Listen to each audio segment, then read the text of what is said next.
धरना है आपका, किन मांगों को लेकर धरना है और क्या मांग करते हैं धरने को लेकर, धरने से पहले? ऐसा है, ये कार्यक्रम पूर्व से यानी संयोजित है, जिसमें 17 मार्च के लिए एक ज्ञापन दिया था किसानों की, गांव वालों की समस्याओं को लेकर। उसमें बहुत सारी 16 बिंदु थे और उन बिंदुओं में सबसे मेन बिंदु थे गन्ने का भुगतान।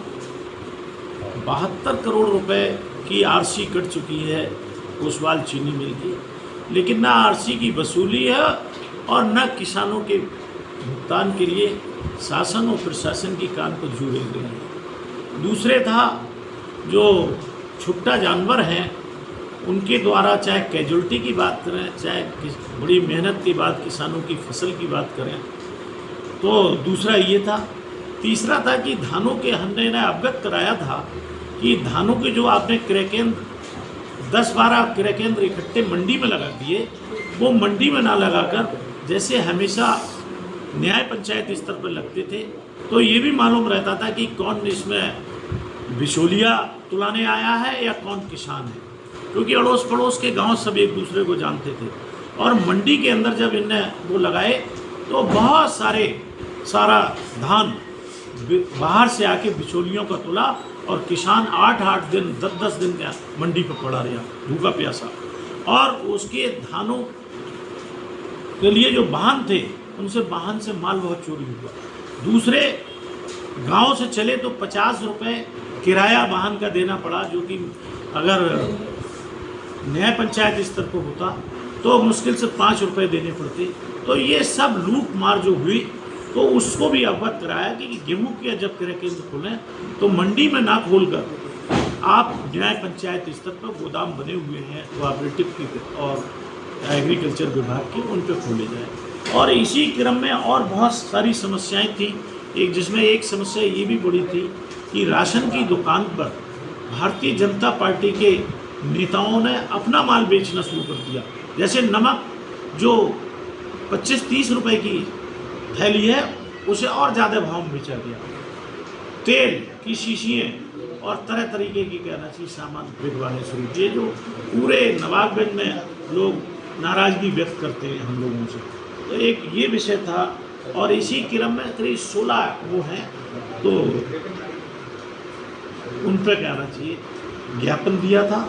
ज्ञापन के बाद में कुछ नहीं हुआ तो 2 तारीख को नवाबगंज में धरना दिया, फिर कुछ नहीं हुआ तो आज आपको मजबूरन किसानों के हित में और गरीब और ज़रूरतमंद के हित में आप लोगों को से निवेदन करना पड़ा कि आप लोग आएँ और इन सारी सूचनाओं को अपने माध्यम से बरेली के प्रशासन और उत्तर प्रदेश के शासन को अवगत कराने की कृपा करें।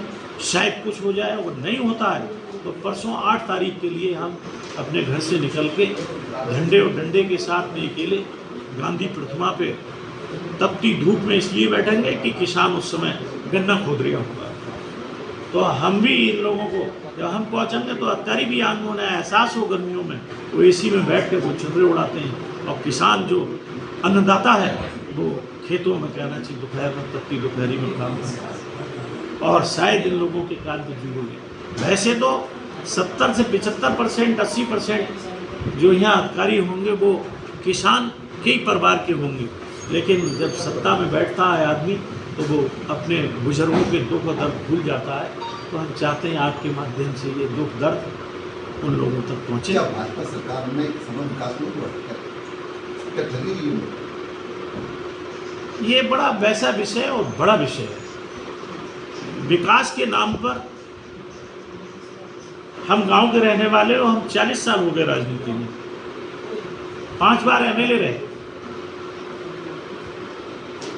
नवाबगंज में एक गांव के लिए सड़क, बिजली, पानी, school, junior high school, higher secondary school, कई इंटर कॉलेज, 2 डिग्री कॉलेज, कई अस्पताल बनवाने का काम किया।